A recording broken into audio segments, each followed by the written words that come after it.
this is the case of Roger. Roger came to therapy at a counseling center shortly after his 36th birthday. He presented with a complaint of agoraphobia, which had grown progressively worse for the past 12 years. Along with agoraphobia, his intake sheet noted that he drank heavily, definitely a problem, was overweight, and was dissatisfied with his job, which he had managed to keep only at the expense of considerable anxiety. He also had multiple specific phobias, and his sexual orientation was gay. He requested no treatment for his sexual orientation, which he claimed was not a problem, except for the fact that his agoraphobia interfered with making contact with other individuals. The session begins with the therapist attempting to clarify the problem. What brings you in today? I have a problem. I guess they call it agoraphobia, a fear of going out in the open. It's been getting worse for the past 10 or 12 years. Now it's getting to the point where I can hardly exist. Is that why you brought a friend? Yeah, somebody to go with me. The friend made it possible for Roger to move about outside. Roger went on to explain that his anxiety was not so acute if he knew where he was going. Then at least he would know where he could run and hide along the way should he start to panic. He dealt with his anxiety by drinking a fifth of wine, that's a lot, before his trips outside of the house. I think it's basically insecurity. In the past year, I've had 3 different jobs and I started a new job last week. I was a wreck for about a week before time, worrying about going to this place. I was frightened to death driving there. I had my brother take me and pick me up. But now that I've been there about a week, I did it myself the past couple of days. But still, I worry all day about leaving work. If I hit traffic, I sit there and worry about getting into an accident. I might panic. It scares me. You've said something twice now, and that is your symptom permits you to put other people into your service. You have to get somebody to accompany you down here, and for a week, you had to get your brother to drive you to work. It almost sounds like you feel pretty helpless and have to count on the big boys to take care of you. The therapist is offering a tentative interpretation. Adlerian psychology is a psychology of use, not possession. So, for example, Adlerians do not say that someone has a bad temper, but rather that someone uses temper to intimidate others. The bad temper serves the individual's purpose. So, whatever the emotion is, you're able to use it for your own purposes or your own needs, basically. In Roger's case, John reframes the symptom to show how it's used. Roger is putting others into his service, or basically using others to get his needs met. Of course, he might not be aware of this. Oftentimes, our clients are not aware of how their actions or motivations are impacting other people. What have you done about the agoraphobia for the past 12 years? Well, to try to cope with it the best I can, I avoid certain things, avoid certain areas. Don't go into the woods or take vacations or do things you normally would do. Adler considered neurosis an invasion of the tasks of life. Roger has a constricted life to the point where it's manageable, so he's basically restricting himself to manage his own symptoms. But in effect, he's saying he will do what he needs to do to stay safe and only go where he feels it's safe to go. So he's not really living because his life has come down to like this little small bubble.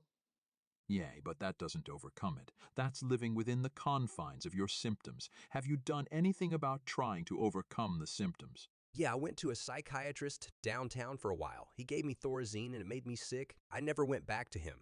In fact, he made me nervous. He didn't seem to care about the problem that much. He made a comment. He said, "You seem mainly interested in yourself. I think you're an egotist." That kind of bothered me. He was flippant with me too. We didn't hit it off. The message here is clear. Roger is warning his new therapist, John, take me and my problems seriously or else I'm not going to come back. In effect, he's saying he wants someone to care about him. If he feels others don't care, his mode of action is consistent with his style of life. Basically, he avoids people. He becomes nervous, and in the case of his previous psychiatrist, he didn't go back to see that person.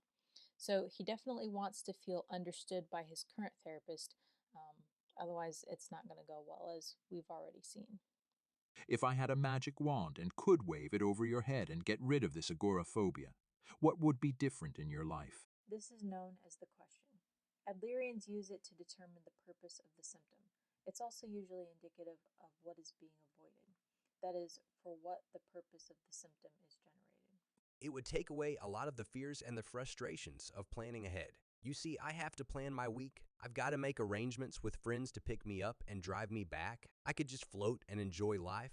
I had to give up several jobs because I'm afraid to fly. Suppose I could get you to take a plane ride with me to Los Angeles. Suppose I could take care of whatever would happen at the other end. You're on. Roger says you're on. Without realizing it, Roger has told John the purpose of his agoraphobia. He wants to be in control. Without his symptoms, he would not have to plan ahead and get others to look after him. The symptoms provide him basically with an excuse to dictate to others or to have them in his service. It makes him feel like people love him, like they care about him. The rest of this session involved an exploration of the tasks of life. The extent to which individuals function adequately in each of these areas is a barometer of their level of social interest. Roger rated himself in this way. So for work, he said poor, not surprising as he's been unable to go to certain jobs or hasn't taken certain jobs because of his symptoms. Also, he's had to arrange for others to be with him, so imagine that. That's very limiting. It's not like he can just run out to the grocery store if he wants to or go get gas if he needs to. He has to coordinate around other people's schedules to have someone constantly with him. He also had to drink every morning even to get to the office. So just to kind of numb his anxiety and his emotions, he has to drink before he even leaves the house. His friendships came mostly through his sexual contacts, which were, of course, affected by the agoraphobia. In terms of love, he was engaged once, but his significant other ended up breaking it off. And he's never had intercourse with a woman, but he's frequently had sexual relations with men. Roger claimed this was not an area of concern or a problem. In terms of self, Roger also, he rated himself low. He did say that he thought he was a good person, but he was dissatisfied with several areas. So, for example, his weight. He didn't like himself, which is a huge thing for a lot of therapy clients where there's either some aspect of themselves that they don't like or they don't like themselves entirely. He felt like he was ugly inside. And he also worried about becoming an alcoholic, which he's definitely moving that direction. In terms of spiritually, he was raised Catholic and he still prayed and lit candles, but he avoided confession due to his sexual orientation and experiences. When he claimed, but he did claim that he didn't need confession, which Jan noted, well, even the Pope needs a confessor, and Roger replied without any humor at all that, well, he needs it more than I do. So there's definitely this flavor of superiority occurring. In conclusion, Roger was offered encouragement. He felt that at 36 it was too late for him to continue with much else. He expressed openly discouragement in himself and in his inability to move on with his life. The interview concluded with the therapist, so John, structuring the next two sessions, a technique especially effective with controllers. Again, kind of feeding into that, all right, well, let's plan ahead. And in certain situations, as you see here, this is beneficial because you don't want the client to become so overwhelmed or so anxious going into the second session that they never return. And we've seen how that has already occurred with Roger and his psychiatrist. So you definitely want to, at the beginning of therapy, basically put all the odds in the client's favor, make it as not as easy as possible, but you really want to try and make sure that you do everything possible for them to come back so that, they came to you to begin with. So there's something occurring where they feel like they need help for them to come to you. And so you want to make sure that they continue coming back so that you're able to help them as opposed to them basically dropping out of therapy and maybe not getting the help that they need. Roger would be meeting with a co-therapist who would be gathering data for a lifestyle assessment. In summary, Roger is a controller who uses passive means of controlling others. This includes controlling others via his agoraphobia. Basically, we've talked about what that looks like. But that's begun to hugely take a toll on Roger, which has thus led him to therapy.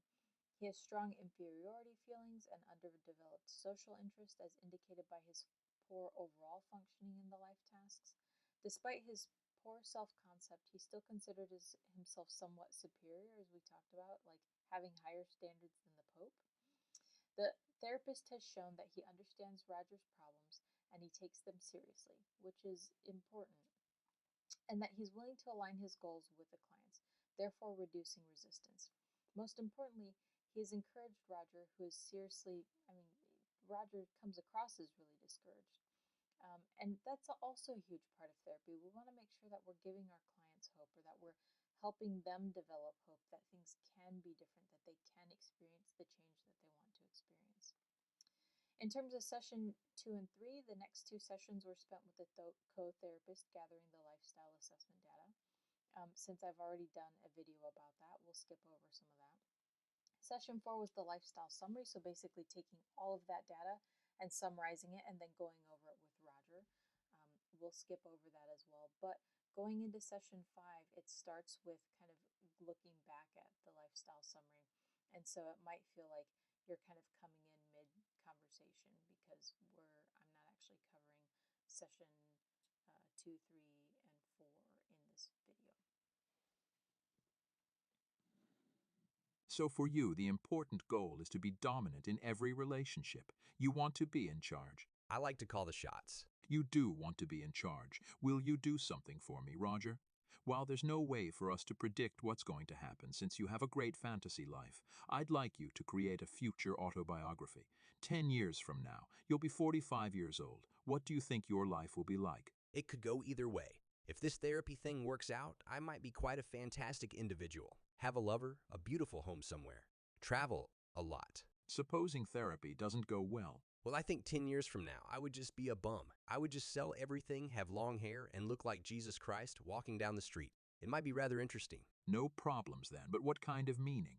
It's better to be a king of derelicts than not a king at all.